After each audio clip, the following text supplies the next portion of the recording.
Hi everyone, আমরা আজকে পড়ব মুদ্রার মূল্য পরিবর্তনের ফলাফল, মুদ্রাস্ফীতি ও মুদ্রার সংকোচনের ফলাফল। তার মানে এটার যদি আমরা ইংলিশটা দেখি, effects of changes in the value of money, effects of inflation and deflation. মুদ্রাস্ফীতিকে আমরা বলছি হচ্ছে ইনফ্লেশন, আর মুদ্রার সংকোচনকে বলছি হচ্ছে কি বলছি আমরা ডিফ্লেশন। আমি কিন্তু তোমাদেরকে কেন এই ইংলিশ টার্মটা বলি, কেন তোমাদের যেন পরবর্তীতে সুবিধা হয় এই কারণে, ঠিক আছে? আমি তাহলে লেজার পয়েন্টারটা অন করে নিয়েছি, তোমাদের কিন্তু সুবিধার্থে আমি স্ক্রিনে দেখিয়ে দিব যে কোনটা কোন লাইনে পড়ছি। চলো তাহলে আমরা মূল পড়ায় চলে যাই।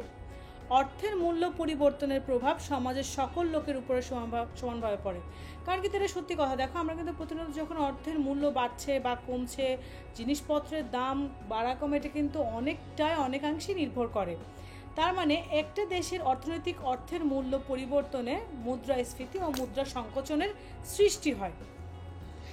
দেশে মুদ্রাস্ফীতি সৃষ্টি হলে দ্রব্যের দাম দস্তর বৃদ্ধি ও অর্থের হ্রাস পায়, এবং মুদ্রার সংকোচনে বা মন্দা সৃষ্টি হলে দাম দস্তর হ্রাস পায়, তখন অর্থমূল্য বৃদ্ধি পায়। তার মানে মুদ্রাস্ফীতি যখন হয় তখন কি হয়, সব কিছুর দাম বেড়ে যায়, কিন্তু অর্থ বা টাকার মূল্যটা যে ওটা কিন্তু কমে আসে বলেই কিন্তু সব কিছুর দাম কি বেড়ে যায়। কারণ বেশি টাকা দিয়ে অল্প জিনিস কিনতে হচ্ছে। তুমি যদি পেঁয়াজের কথা যদি বলি, 1 কেজি পেঁয়াজ 250 টাকা দিয়েও কিনেছি, আবার 1 কেজি পেঁয়াজ কিন্তু 35 টাকা দিয়েও এখন কেনা হচ্ছে। তার মানে হচ্ছে যখন 1 কেজি পেঁয়াজ 250 টাকা দিয়ে কিনছি, তখন কিন্তু অর্থের মূল্যটা কি হ্রাস পাচ্ছে, কি ইনফ্লেশন হয়েছে, তাই না? মুদ্রাস্ফীতি হয়েছে।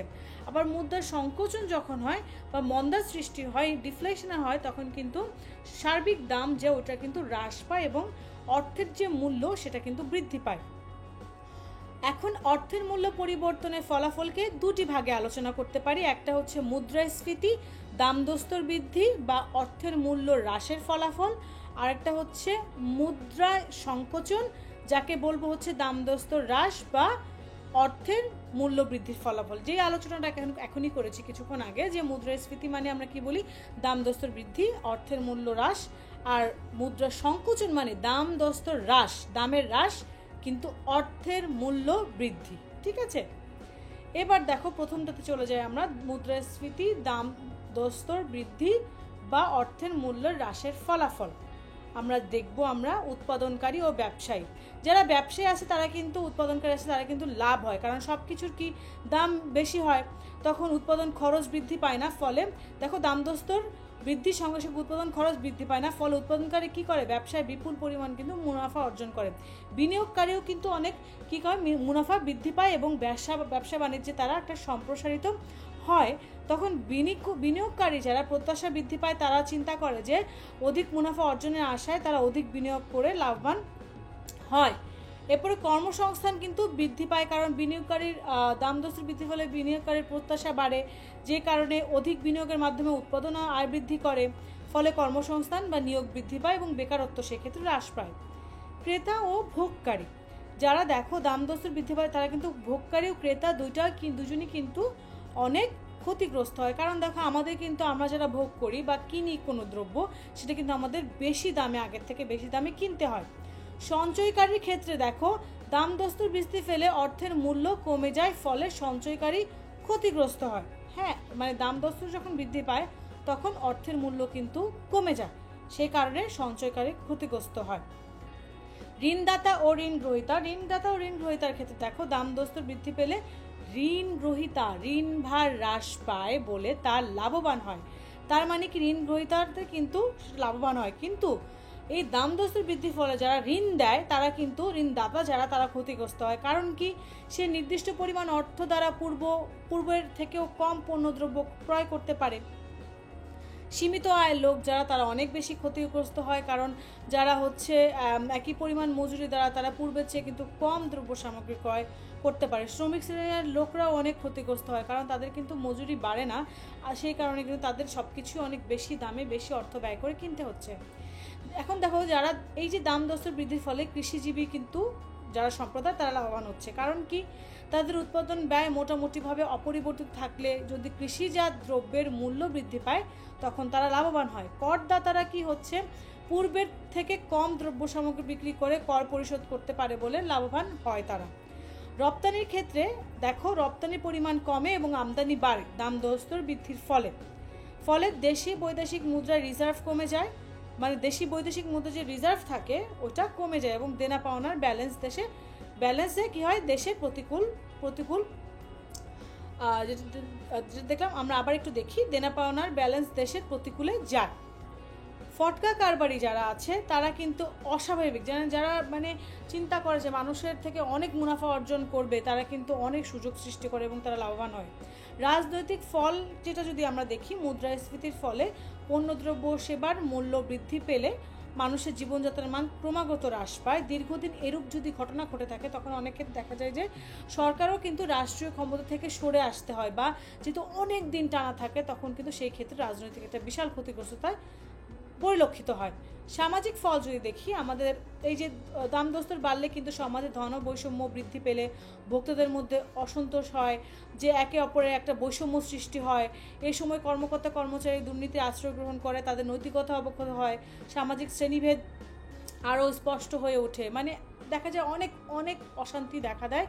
অর্থনৈতিক প্রবৃদ্ধি যদি বলি, অর্থনৈতিক প্রবৃদ্ধি দ্রুততর হওয়ার জন্য সহায়ক এই কি মৃদু মুদ্রাস্ফীতি। হালকা মুদ্রাস্ফীতিটা সেটা ভালো অর্থনীতির জন্য, সেটা হচ্ছে প্রবৃদ্ধি দ্রুত সহায়ক হয়। এরূপ দাম বৃদ্ধিতে বিনিয়োগকারীর প্রত্যাশা বৃদ্ধির কারণে দেখো বিনিয়োগ উৎপাদন ও আয় বৃদ্ধি পায়। আমি তোমাদেরকে একটু একটা জিনিস ঠিক করে দিচ্ছি, সেটা হচ্ছে তোমরা এই জিনিসটা একটু কারেকশন করে নিও। এটা বৃদ্ধির কারণে নিয়োগ উৎপাদন ও আয় বৃদ্ধি পায়, ঠিক আছে। বিনিয়োগকারীদের যে প্রত্যাশার কারণে কিন্তু তাদের নিয়োগটা বৃদ্ধি পায়, তার মানে হচ্ছে বেকারত্ব কিন্তু হ্রাস পায়, তাদের উৎপাদন বৃদ্ধি পায়, আয়ও বৃদ্ধি পায়। এবং দেখো পক্ষান্তরে দাম স্তর হ্রাস পেলে কর্মসংস্থান উৎপাদন ও সমাজের আয়ও কিন্তু হ্রাস পায়। তাহলে আমরা এগুলো দেখে ফেললাম, ঠিক আছে। এরপরে দেখো এখন আমরা যাব মুদ্রা সংকোচনের ক্ষেত্রে। সেখানে হচ্ছে দাম দস্তর হ্রাস বা অর্থের মূল্যে বৃদ্ধির ফলাফল, মানে দাম এখন হ্রাস পাবে কিন্তু অর্থের মূল্য বৃদ্ধি পাবে। উৎপাদনকারীর ব্যবসায়ী সেক্ষেত্রে ক্ষতিগ্রস্ত হয়, কারণ দাম হ্রাস পেলে কিন্তু মুনাফা কমে যায়, লোকসান হয়, বেকারত্ব বৃদ্ধি পায়, উৎপাদন হ্রাস পাবে, বেকারত্ব বৃদ্ধি পাবে এবং ব্যবসা বাণিজ্যে মন্দা সৃষ্টি হবে। বিনিয়োগকারী কি হবে, দাম দস্তর হ্রাস পেলে বিনিয়োগকারী মুনাফা কমে যাবে, বিনিয়োগে তারা অতটা উৎসাহিত হবে না, ব্যবসা বাণিজ্য তখন সংকুচিত হবে। কর্মসংস্থান কি, দেখো বিনিয়োগ যখন করবে না উৎপাদনকারী তখন সব কিছু মিলে কিন্তু তাদের কি মুনাফা কমে যায়, তাদের বিধায় উৎপাদন কম হয় এবং কর্মসংস্থান কিন্তু সৃষ্টির সুযোগটা কমে যায়, ঠিক আছে। কিন্তু মৃদু মুদ্রাস্ফীতি কর্মসংস্থান বৃদ্ধির সহায়ক, ঠিক আছে।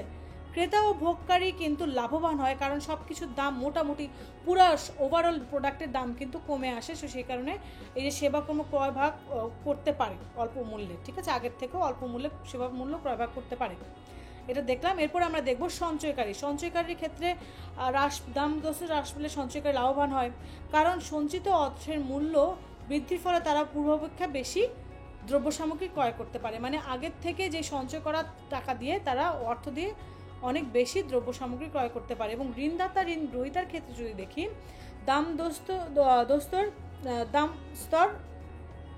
দাম স্তর কিন্তু হ্রাস পেলে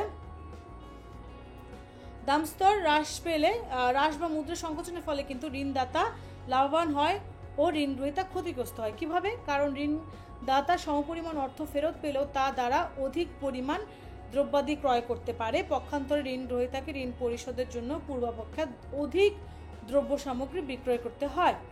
সীমিত আয়ের লোকদের সেটা লাভবান হয়, কারণ হচ্ছে যে সমপরিমাণ মজুরি দিয়ে আগের থেকে কিন্তু বেশি জিনিস কিনতে পারে তারা।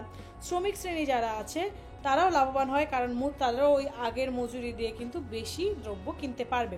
কৃষিজীবীর ক্ষেত্রে দেখো, সেই ক্ষেত্রে তারা একটু যে সমস্যাটায় পড়ে, কৃষিজাত দ্রব্যের দাম যে হারে হ্রাস পায় সে হারে কৃষিজাত দ্রব্যের উৎপাদন ব্যয় কমে যায়, এর ফলে কৃষিজীবীরা ক্ষতিগ্রস্ত হয়।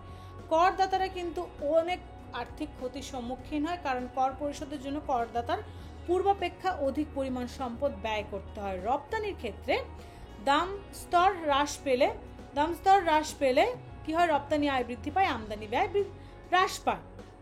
এরূপ ক্ষেত্রে কি হয়, বৈদেশিক যে বাণিজ্য থাকে এবং লেনদেনের ভারসাম্য অনুকূল অবস্থার সৃষ্টি হয়। সামাজিক ফল যদি আমরা দেখি যে মুদ্রা সংকোচনে, সেক্ষেত্রে ব্যবসা বাণিজ্য অর্থনৈতিক কাজকর্ম হ্রাস পায় এবং কর্মসংস্থানও কিন্তু আয় হ্রাস পায়।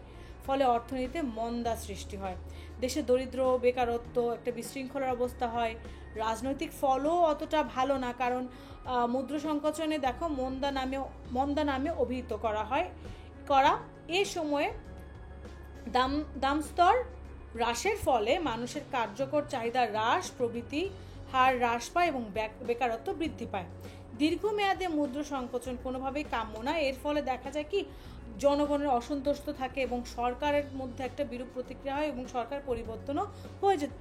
পরিবর্তনও হয়ে যেতে পারে।